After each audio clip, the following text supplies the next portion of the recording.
नमस्कार मित्रों, आप सभी का स्वागत है जियो टॉक्स हिंदी में। मैं मनीष राय आप सभी का स्वागत करता हूं आज की चर्चा में।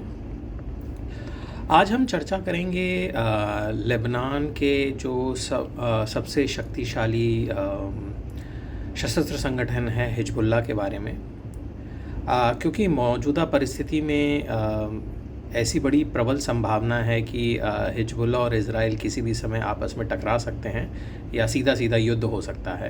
टकरा तो खैर वो कई महीनों से रही हैं आपस में, कुछ सीमित दायरे में, परंतु अब ऐसी बड़ी प्रबल संभावना लग रही है कि हिजबुल्लाह और इज़राइल पूर्ण युद्ध में उतर सकते हैं एक दूसरे के खिलाफ़। इसी विषय को ध्यान में रखते हुए मैंने अभी एक आर्टिकल लेख लिखा था इंटरनेशनल पॉलिसी डाइजेस्ट के लिए, और बाद में वो जो आर्टिकल था वो टाइम्स ऑफ इज़राइल, जो इज़राइल का काफ़ी सर्कुलेटेड न्यूज़पेपर है, वो उसमें भी छपा। तो इस आर्टिकल में भी मैंने यही चर्चा की कि हिजबुल्लाह जो है वो क्यों इज़राइल के लिए एक प्रबल शत्रु के रूप में सामने आएगा पूर्ण युद्ध की स्थिति में। चलें इस पे चर्चा करते हैं। आज हिजबुल्लाह के थोड़ा सा संक्षिप्त इतिहास को खंगालेंगे और आज की परिस्थिति में हिजबुल्लाह की जो सामरिक स्थिति है और जो हथियार उनके पास हैं उसकी क्या स्थिति है, आज उस पर चर्चा करते हैं। हिजबुल्लाह का जो गठन है 1982 में हुआ। उस समय इज़राइल ने जब लेबनान पे एक कब्ज़ा कर रखा था, तो इसका मुख्य उद्देश्य स्थापना का यही था कि लेबनान को इज़राइली कब्ज़े से मुक्त किया जाए।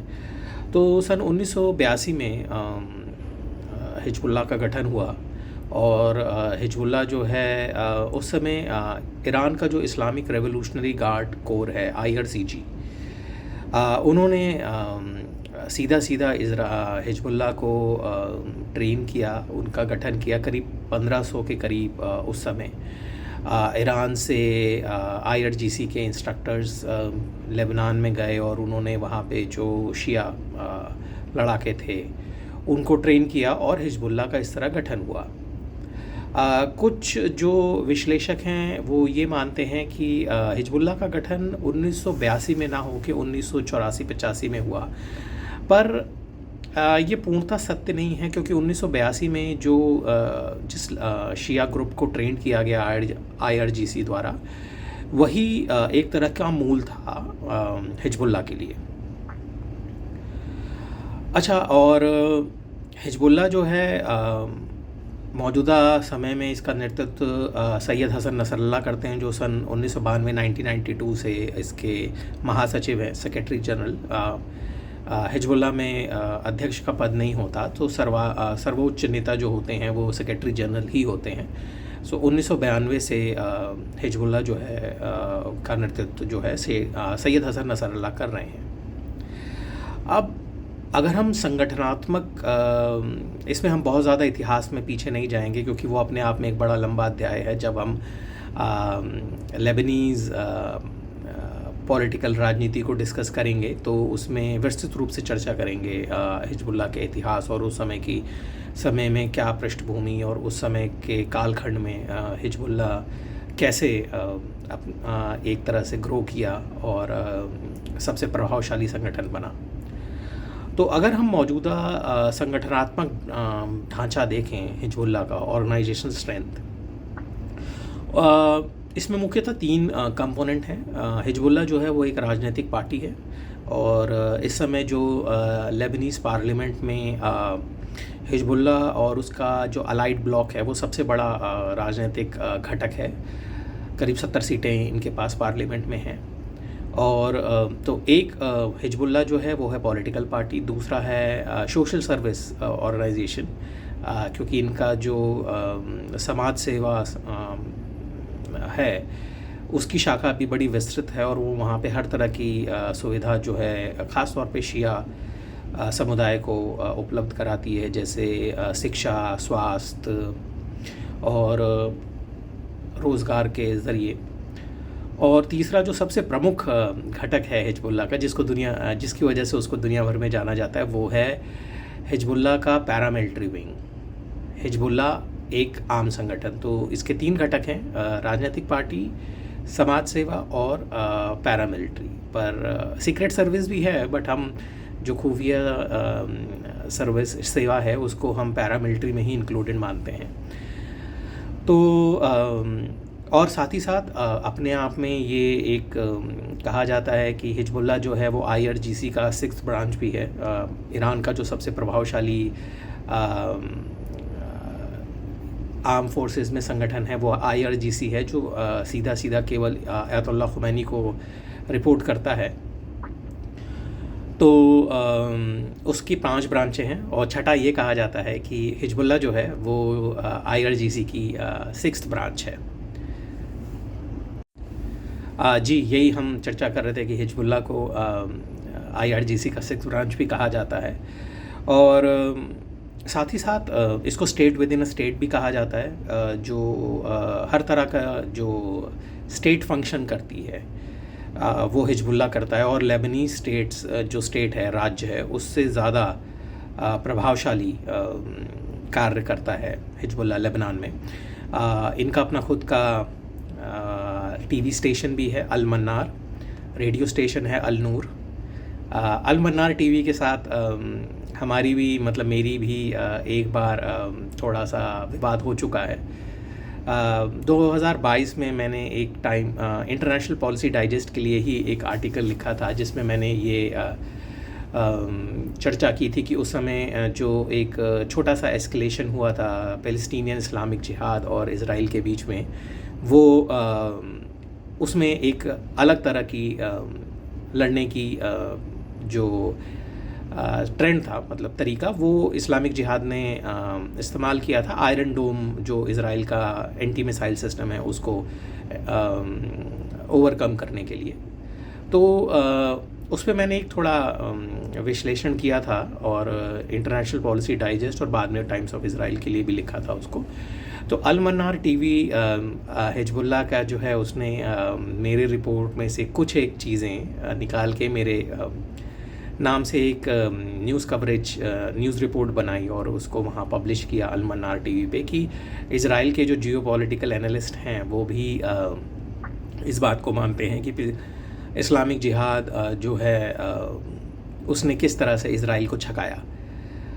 खैर, उस पर बड़ा मतलब एक विवाद हुआ, और हमने इस बात उस पर मैंने भी प्रेस स्टेटमेंट दी कि भाई इस तरह को तोड़ मरोड़ के किसी भी रिपोर्ट को यूज़ करना बड़ा आसान है, पर आपको अगर किसी भी चीज़ का कंक्लूजन देखना है तो पूरा आर्टिकल, उसका पूरा लबो-लब आप देखना चाहिए। तो ये और हिजबुल्लाह को मैंने इस पे पत्र भी लिखा और कहा कि भाई ये इस रिपोर्ट को वो लोग हटाएं, और ये इस तरह की रिपोर्ट हमारे नाम से नहीं पब्लिश की जा सकती। खैर, उस पर उन्होंने कोई ध्यान नहीं दिया और उस पर कोई कार्रवाई नहीं की। चले, खैर, मैं डिस्क्रिप्शन में हम लोग वो रिपोर्ट भी हम हिजबुल्लाह की अल मन्नार TV की डाल देंगे, आप लोगों के पास समय हो तो ज़रूर देखें उसको। और हाँ, हम हिजबुल्लाह के बारे में बात कर रहे थे कि कैसे वो एक आज की स्थिति में लेबनान की जो सरकार है, लेबनान की जो आर्मी है, उससे भी कहीं ताकतवर है।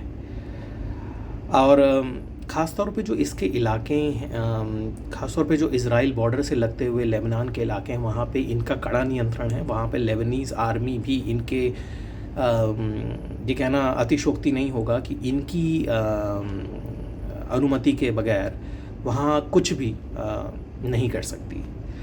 तो लेबनीज़ आर्मी भी वहाँ पे इनके एक तरह से इनका सबॉर्डिनेट का रोल प्ले करती है हिजबुल्लाह के। और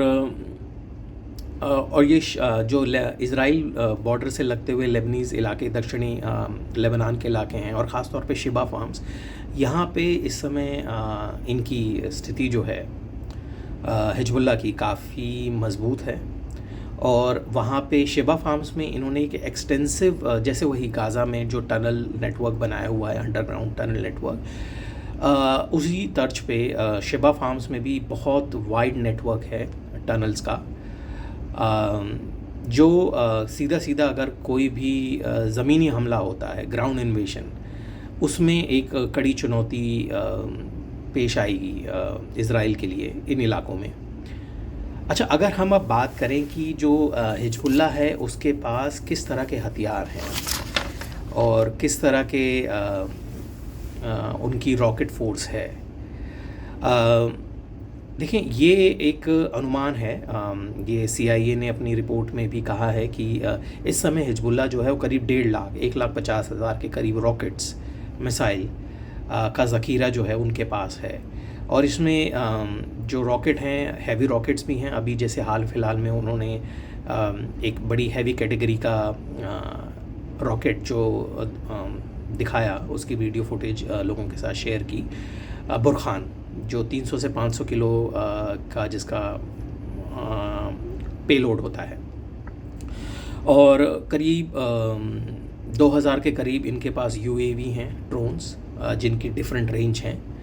और मौजूदा परिस्थिति में इन्होंने इस बात को दिखाया है वीडियो फुटेज वगैरह बना के उन UAVs के द्वारा कि इज़राइल का कोई भी इलाका, यहाँ तक कि इलाद पोर्ट जो एकदम साउथ इज़राइल में एकदम मुहाने पे है, वहाँ पर भी इनकी पहुँच है। जी, हम चर्चा कर रहे थे UAV कैपेबिलिटीज़ की, हिजबुल्लाह की। करीब माना जाता है करीब 2000 जो UAV हैं, जिनके डिफरेंट मुख्तलिफ रेंज है, वो हिजबुल्लाह के पास हैं, जिसमें कामाकाजी UAVs भी हैं और medium altitude long endurance UAVs भी हैं, जो मतलब अपना पेलोड डिप्लॉय करके, फायर करके वापस भी आ सकते हैं या सर्विलांस कर सकते हैं लंबे समय तक।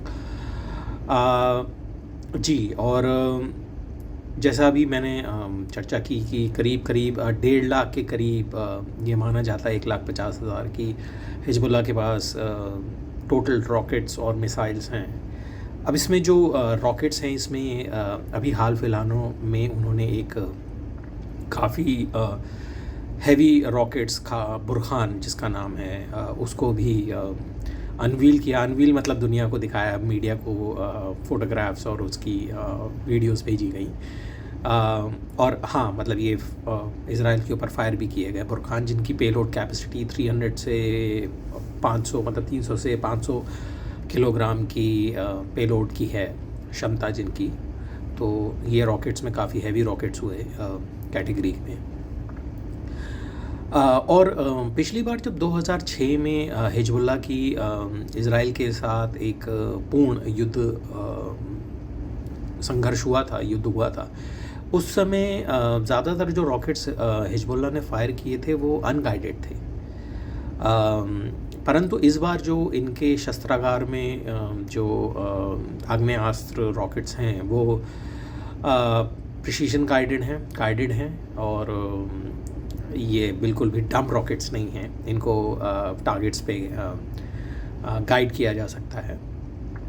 कुछ जो मिसाइल्स हैं लॉन्ग रेंज की, वो तो फायर एंड फॉरगेट कैटेगरी की भी हैं, जिनको जो ऑटोनॉमसली अपने टारगेट को हिट करती हैं। मतलब जिनको आप फायर एंड फॉरगेट वो वेपन होता है जिसको आपको मॉनिटर नहीं करना पड़ता। अगर आपने जब एक बार उसको लॉन्च कर दिया तो वो खुद अपने टारगेट को डिस्ट्रॉय करती है और आइडेंटिफाई करती है।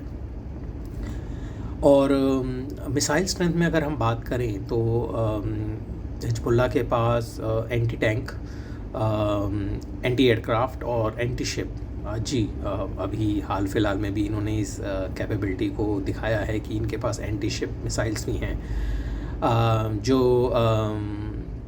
ख़ास तौर पे याखनूत और चाइनीज़ ओरिजिन की सिल्क वॉर्म, ये मिसाइल्स हिजबुल्लाह के पास माना जाता है कि एंटी शिप रोल में हैं। और इनके जो स्मॉल और मीडियम रेंज के रॉकेट हैं, ये लोग उसका निर्माण खुद ही करते हैं। परंतु जो मिसाइल हैं, ज़्यादातर मिसाइल्स वो ईरान के माध्यम से ली जाती हैं। वो ईरानियन ओरिजिन की हैं, स्मगलिंग के माध्यम से ईरान से मतलब ली जाती हैं। और अगर हम अब इनकी फ़ाइटिंग कैपेबिलिटी की बात करें ग्राउंड पे, तो करीब करीब ये माना जाता है, CIA और इज़राइली इंटेलिजेंस मोसाड ये मानते हैं कि इनके पास जो फाइटिंग फोर्स है वो करीब 45,000 लोगों की है, 45,000, जिसमें से 20,000 फुल टाइम हिजबुल्लाह फ़ाइटर्स हैं और 25 रिज़र्व में हैं, जिन्हें कभी भी मोबिलाइज़ किया जा सकता है विदिन 24 आवर्स। अच्छा, अभी हाल फ़िलहाल में शेख हसन नसरल्ला जो हैं, उन्होंने ये बयान दिया मीडिया में कि हम अगर चाहें तो करीब 1 लाख फ़ाइटर्स को ग्राउंड पे मोबिलाइज़ कर सकते हैं। अब इसमें कितनी सच्चाई है ये तो नहीं कहा जा सकता, परंतु हाँ, इनकी फ़ाइटिंग कैपेसिटी भी बहुत ग्राउंड पे अच्छी संख्या है इनकी। तो अगर हम हिजबुल्लाह को इसीलिए दुनिया में जो सबसे बड़ा नॉन स्टेट एक्टर है, नॉन स्टेट आर्म ग्रुप सबसे बड़ा माना जाता है। जितने भी संगठनों का आप लोगों ने आतंकवाद में नाम सुना होगा, ज़्यादातर इस्लामिक स्टेट, अल-कायदा, हमास, ये हिजबुल्लाह से अगर इनका कंपैरिजन किया जाए तो बहुत छोटे संगठन हैं। यहाँ तक कि तालिबान भी साइज़ में और कैपेबिलिटीज़ में हिजबुल्लाह से काफ़ी के सामने ठहरता नहीं है कहीं। ये इनकी एक तरह का अगर हम देखा जाए तो ओवरऑल व्यू था इनकी फ़ाइटिंग कैपेसिटी के बारे में। अच्छा, अगर हम इस पे देखें कि अच्छा लेकिन एक ये बड़ा प्रश्न किया जाता है कि भाई अगर इज़राइल के पास जब आयरन डोम मौजूद है तो इतने रॉकेट कैपेबिलिटी होने से भी क्या फ़र्क पड़ता है? जी, फ़र्क पड़ता है। फ़र्क ऐसे पड़ता है कि आयरन डोम जो बहुत अच्छी रक्षा प्रणाली है इज़राइल की, परंतु उसकी भी एक लिमिट है। जब आप साइमल्टेनियसली कई हज़ार रॉकेट्स फायर कर देंगे, प्रोजेक्टाइल्स, मतलब UAV, रॉकेट्स, मिसाइल्स, ओवरऑल अगर इनको प्रोजेक्टाइल नाम दिया जाए तो आयरन डोम की भी कैपेसिटी ओवरवेल्म हो सकती है, उसका भी एक सीलिंग है। अच्छा, ये जो स्ट्रेटजी है, ये इस पे मैंने एक सन 2018 में एक डिटेल इंटरव्यू दिया था इज़राइल न्यूज़ रेडियो को। उस समय मैं शायद दोहा में था अपने असाइनमेंट पे, तो मैंने एक डिटेल विस्तृत चर्चा था, लंबा इंटरव्यू, 45-50 मिनट का इंटरव्यू था मेरा उनके साथ।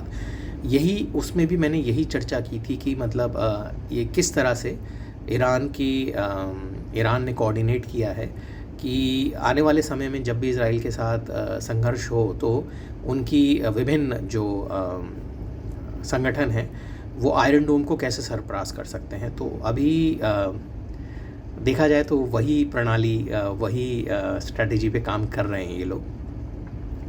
मित्रों, जी, आज हमने चर्चा की हिजबुल्लाह पे, और आप सभी से निवेदन है कि हमारी अब साप्ताहिक वीडियोस का क्रम जारी रहेगा।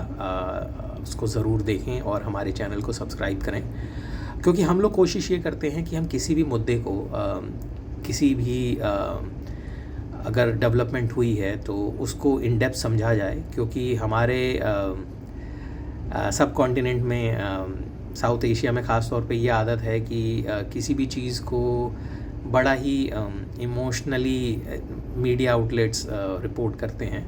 एनालिसिस बिल्कुल नहीं होता, ज़्यादातर मतलब चिल्लाना और एक हाइप क्रिएट करना होता है, तो और वही दिखाने की कोशिश की जाती है जिस पे वो लोग खुद बिलीव करते हैं, लोगों को जो लोगों की अवधारणा होती है। लेकिन हमारा ये मानना है कि किसी भी चीज़ को समझने के लिए उसका एक व्यापक ओवरव्यू लेना पड़ता है उसको, क्योंकि हर चीज़ के कई पहलू होते हैं, और अगर सबको समझना है, एक पूर्ण जानकारी चाहिए, तो आपको अपने इमोशंस को और अपने पूर्वाग्रहों को दरकिनारे करके चीज़ों को समझने की कोशिश करनी चाहिए। मित्रों, ये इस सप्ताह का जियो टॉक्स हिंदी था। आप सभी से अगले सप्ताह फिर मुलाकात होगी। धन्यवाद।